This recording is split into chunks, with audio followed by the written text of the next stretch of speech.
kemuliaan orang-orang yang bersama Al-Quran. Siapa yang dekat dengan Al-Quran, siapa yang mengamalkan ajaran Al-Quran, dia tidak akan sesat di dunia dan tidak celaka di akhirat. Kenapa? Karena dia memegang teguh apa yang diturunkan, apa yang difirmankan Allah Subhanahu wa taala dan apa yang dibawakan oleh baginda Nabiullah Muhammad sallallahu alaihi wasallam. Maka di antara zikir ialah membaca Al-Quran. Kenapa kita mesti menjadikan Al-Quran sebagai teladan hidup kita? Kenapa kita mesti mentadabburi Al-Quran, mempelajari Al-Quran?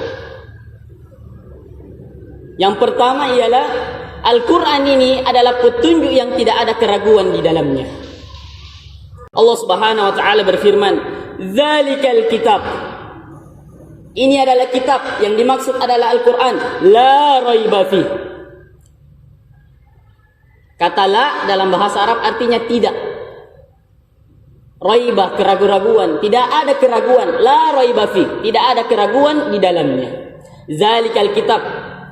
Allah memfirmankan ini adalah kitab Al-Quran. La raiba fih. Tidak ada keraguan di dalamnya. Al-Quran turun dari Rabb semesta alam, dari Tuhan yang menciptakan langit dan bumi, dari Tuhan yang menciptakan manusia. Tanzilul kitab la raiba fihi min rabbil alamin. Maka tidak akan berkah hidup manusia, tidak akan berkah hidup manusia apabila tidak mempelajari Al-Quran, apabila dia tidak membaca Al-Quran.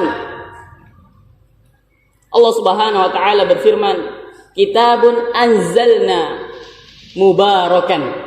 Allah turunkan Al-Quran ini sebagai keberkahan hidup.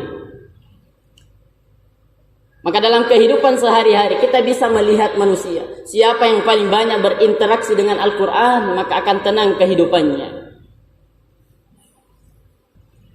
Allah Subhanahu wa taala berfirman, "Afala yatadabbaruna al-Quran am ala qulubi aqfaluha." Ini teguran dari Allah Subhanahu wa taala. Maka tidakkah mereka, tidakkah kalian membaca Al-Quran atau hati kalian terkunci? Rasulullah sallallahu alaihi wasallam bersabda, "Inna lillahi ahlina minan nas." Jadi di muka bumi ini ada yang dikatakan wali-wali Allah, keluarga-keluarga Allah. Qalu, sahabat bertanya, qalu, ya Rasulullah manhum? Sahabat Nabi bertanya kepada baginda Nabiullah Muhammad SAW, siapa mereka? Siapa itu keluarga-keluarga Allah? Siapa itu wali Allah? Rasulullah SAW menjawab, hum ahlul Quran. Mereka adalah orang-orang yang bersama Al-Quran. Ahlullah wa khassatuhu. Mereka orang-orang yang bersama Al-Quran, orang-orang yang mempelajari Al-Quran, orang-orang yang menghafalkan Al-Quran, orang-orang yang mengamalkan Al-Quran adalah kekasih-kekasih Allah.